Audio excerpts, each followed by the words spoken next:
What's up, hobby friends? My name is Casey and welcome to another miniature rescue.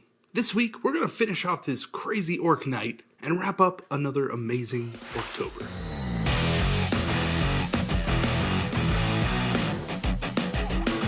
This video has been sponsored by Into the AM, but more on that in a little bit. Once again, we have reached the end of Orktober, and while I am sad about that, we can now officially start Orktober. Okay, not really. This month, we worked on a couple of really fun models, kicking things off with a really neat little conversion that ended up becoming a very converted Ork Death Dread. Then we moved right into this epic Chaos Knight conversion that I am attempting to elevate and finish off the good work that the original owner started. Now, I don't normally split videos up like this, but in this case, I really wanted to take some extra time and make this guy something really special. I spent the first video doing quite a bit of snipping, cutting, printing, and kit bashing to get this guy to a place that I thought took that initial idea and made it a lot more like the original owner may have wanted in the first place. There was a ton of work done in that video, so if you haven't seen it, then check out the link right here. Now that we're all on the same page, let's get right into finishing off this model. Right now, this model is in pieces, and about half of those are primed, so there are definitely things ready to get some paint on them. Before that though, I want to take a look at some of the models I've already painted and start to create a roadmap to painting this model. Recently, I picked up some pretty awesome display cabinets from Home Depot, of all places. Let's open up this one and take a look at some of the orcs I already have in my collection. Obviously, there are a ton of standard minis in here, and they were batch painted a couple of years ago in a relatively basic scheme. The standouts for me are the larger models that I took quite a bit more time on. The Stompas and character models are what really bring color into this army. Otherwise, we're looking at kind of a rusty, grimdark look for the rest. I really like the contrast between the Horde and larger weapons of war, so I want to carry that theme over to this model. The main colors I have in this army are red and yellow. The Stompas really show this, with each one being dominantly one or the other of those two colors. Because this knight is going to be standing in as a Gorkanaut or Morkanaut, I am going to want to mix those colors a little more than normal, something taking the two larger models and bringing them into kind of a medium model. Gazgul here is mostly yellow, but there are those nice orangey brown shadows on his armor, so we're going to carry that through by using the same color for any yellow on this knight. I also used quite a bit of blue, purple, and brown on all of the metallics, so we're definitely going to carry that through on the metal pieces for this model too.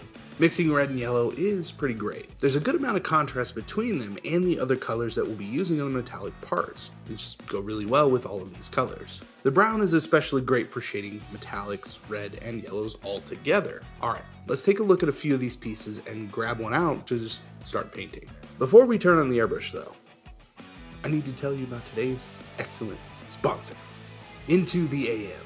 When Into the AM reached out to me to sponsor a video, I got really excited. If you've been a regular viewer of this channel, you probably noticed that I'm quite a big fan of a good graphic tee. Now, the biggest problem that I run into with most of those shirts is that the quality is super hit or miss, regardless of price. And more often than not, when I wash them, something goes wrong and they end up shrinking. It's not good. I am happy to report that not only does Into the AM have a ton of really cool designs available, but the shirts fit really well and are extremely comfortable. Since I got mine a little over a month ago, they have been washed, and guess what? No shrinkage. I honestly can't overemphasize how much of a big deal that is. If you know, you know. Seriously. Right now, they're running a bundle deal for their graphic tees, which is 3 for $60. Not a bad deal at all. Check out the link below and you'll get an additional 10% off using my code located in the description and the pinned comment. Thank you Into the AM for sponsoring this video and supporting miniature painters. Now let's get back to painting our Orky Chaos Knight. So the biggest thing that we need to work on with this model right now is getting all of the individual parts and pieces painted up and then put back together.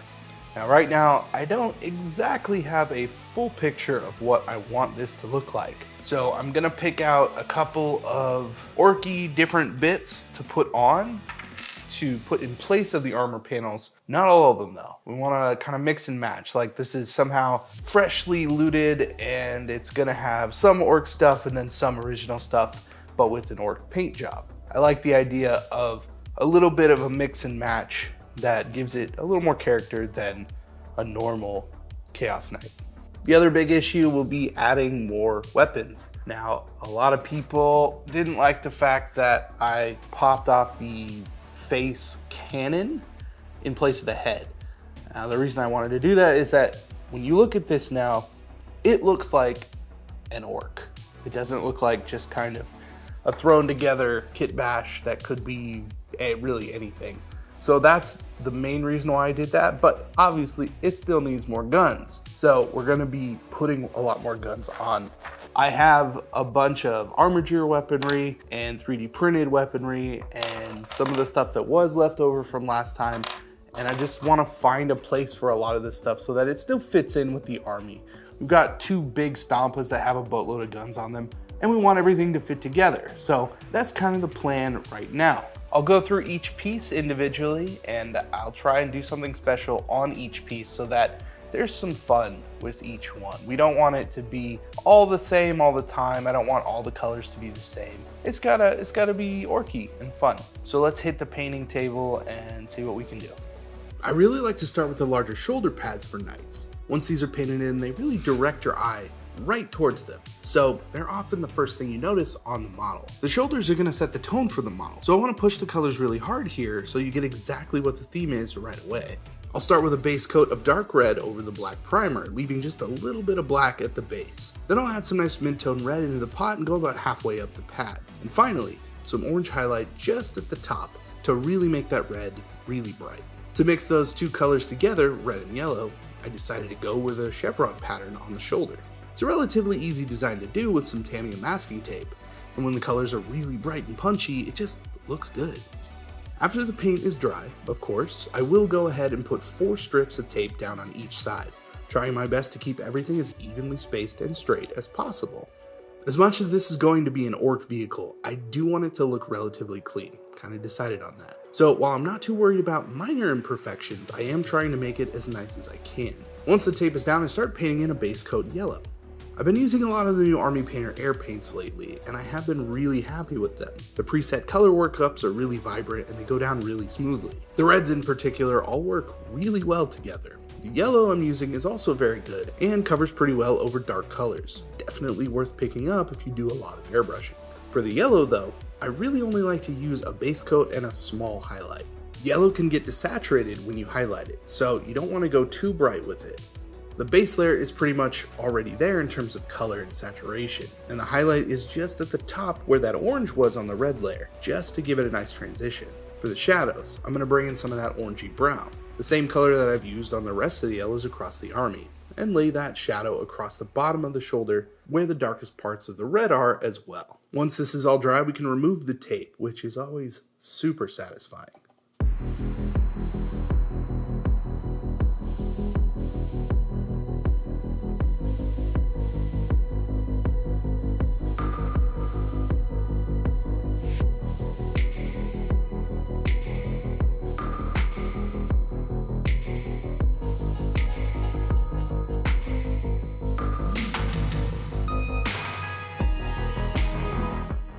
Something to remember when it comes to masking tape is that you can definitely lay it down, make sure it's really on there, and dry brush over the top of it. So if you want these really nice transitions and still have those cool patterns, you can dry brush all day. And it works pretty much just as well as airbrushing. Try it out. So far so good. The colors are bright and really set the expectations for the rest of the model. From here, I'm going to fill in the trim with a mid-tone silver and just move on to the next piece of the project. We'll save that for later.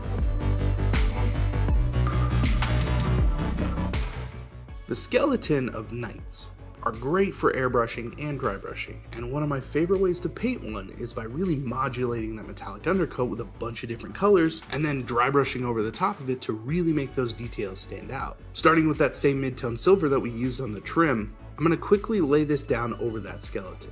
Normally I would take all of these armor panels off of the skeleton in order to paint it, but most of the converted cockpit that sits on top has been made up to kind of look like it's been welded together, so a bunch of pipes and panels. So I like the idea that this thing was initially stripped and modified as one piece, and then the panels were put back later with just updated Orky paint jobs. Like an Ork Chop Shop special that's kind of just come off the line. The modulation starts with a brown ink in the shadows across every piece, followed by purple mixing into that and just above it, and finally a bit of transparent blue right on top. This gives the whole thing a kind of heat-stressed look, which I really like. It's clean and it's bright, but still weathered. The whole thing gets wrapped up with a nice dry brush of bright silver from the top down, catching the raised details and leaving that color visible under the bright outline metallic skeleton.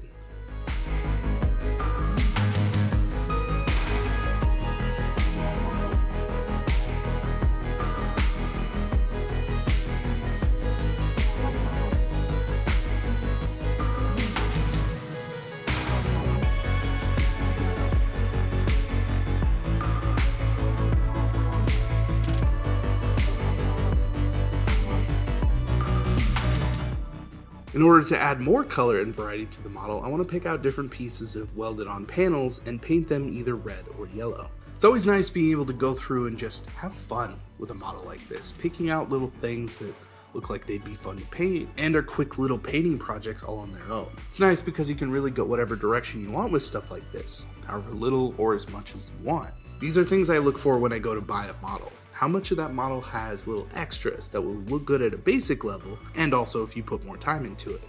It just feels like you have more options and you get more out of the experience of painting it. Next up, we have some Orky Armor plates that I want to use instead of some of the Chaos Knight ones. I like these for knee pads, and they bring in a little more orc flavor to the model. And it makes sense to paint one red and one yellow as well, keeping with that. I also want to do some fun checkerboard on at least one of these, just make it stand out a little more. For the lower shin guards, I decided to keep the originals. They just fit right, and they have a lot of real estate for painting. It's one of the good things about knights in general. I'll start by painting the whole thing in red like the first shoulder pad, and then mask off one side to do some chevrons again. The other side will get some checkerboard, just for fun. The trim on all the pads does need to match with the body of the model, so carefully, I airbrush in those same 3 colors. As long as you overshoot the sides of the trim and slowly bring the cone of the spray back in, you can just catch the edge without getting paint on the rest of the piece. In other words, don't aim directly at what you're trying to hit. Aim off of the model and then bring it close so that you actually hit it. Because these pieces of armor sit lower on the model, I want to bring in a little more dirt. So the burnt umber ink will go across the bottom of the chevrons and checkerboard. This really brings everything together and makes this particular armor panel look very convincing, at least for me.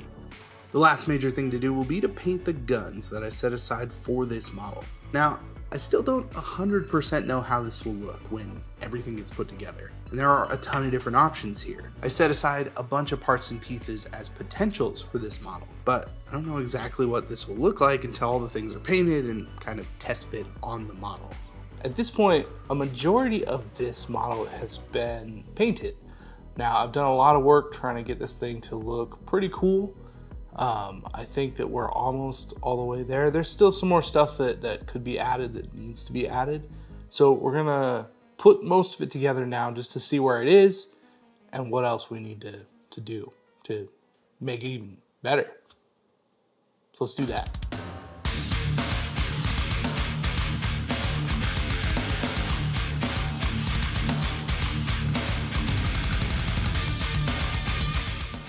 I start by dry fitting parts and pieces to the model to get a feel for where I want things to go. The knee pads in particular, being that they are 3D printed, don't have the same kind of connectors that the knight armor usually does. I ended up snipping off the standoffs that fit into the keyholes on the knight and gluing them onto the back of the new pads. That way they do stick on pretty much as intended. It actually worked really well. They sit off the body nicely and come down to almost the same place as the original parts. But of course, these are just way cooler and they look like orc armor. The arms are easy enough since they are removable anyway, so bonus there, not too hard. The pauldrons I have done get glued on, and this model is really starting to come together. I still need to work on a couple more panels, and then we really need to do something with the nice little squad of brats that I painted up in the last video. I want to put them all over this model in cool places. Before that, I want to finish up the other panels on the Mini though. I basically just took the colors we've been using and reversed the pattern. So instead of red going down first, I started with yellow. That way the pattern is the same, but with the opposite colors. It looks a little different and really hammers home the color scheme. The one thing I wanted to avoid with this build was overcomplicating it. When I go to convert models, I tend to overdo it thinking more is better. But in reality, it's the small things that do the most amount of work. A good paint job and well-placed changes make the model look more plausible within the universe. Doing too much can take away from a conversion by giving the viewer too much to look at, making the model look haphazard and thrown together. I'm really trying to just take my own advice here, kind of like splitting the video, and just use the things that add the most to the model without overdoing it. That's why I decided to keep the other panels and just change up the way that they were painted. There are plenty of things on this model that show that this thing is an orc vehicle, right when you look at it. The color scheme sells it from far away, and the closer you get, the more and more you see that this is indeed an Ork Chaos Knight, little pieces around the model. I added a variety of weapons to the front of the model, giving this much more firepower than it had before, but I tried my best to keep them consistent and fitting with the model. I really love working on Imperial Knights and Chaos Knights. They are some of the best models that Games Workshop make for a variety of reasons. The skeletons are the perfect bone structure, pun intended, for tons of conversions, and there are lots of things that you can do with those to make them different. The armor can be changed in so many ways and fitted with all sorts of custom kits that make them unique and personal to you. When I bought this model, it was because I really liked the idea that there was a welded-on cockpit on top of the Knight. It looked orky and fun, and that is an idea that I can get behind. Clearly, there was some work put in at the start of this project, and while the original owner didn't end up finishing the model and sold it on eBay, I am so glad that it came to my hobby room. This has been, by far, one of my favorite projects that I've worked on this channel. The way this ended up going together, without being too ridiculous, makes it one of my more favorite conversions. And I am extremely happy with how the colors came out. It fits right into my army, and I am very much looking forward to running this in an actual game of 40k. Just because it'll look awesome. And while I am sad that Orktober is officially over in a couple of days as this comes out, it's been really awesome seeing all the orky projects that everyone's been working on. The Warhammer community at large just has some of the most creative people in the world, and it's so cool to see so many people enjoying something together across the entire world. So yes, Orktober is over. That just means it's time to start planning for next year, and I, for one, already can't wait. Thank you again for joining me on another Miniature Rescue. If you like something about this video, please consider hitting that like button, sharing this video with your hobby friends, and of course, subscribing for more sweet mini projects. Once again, I'm Casey, and I will see you in the next video. And lastly, here is the finished Orky Chaos Knight. Thanks again.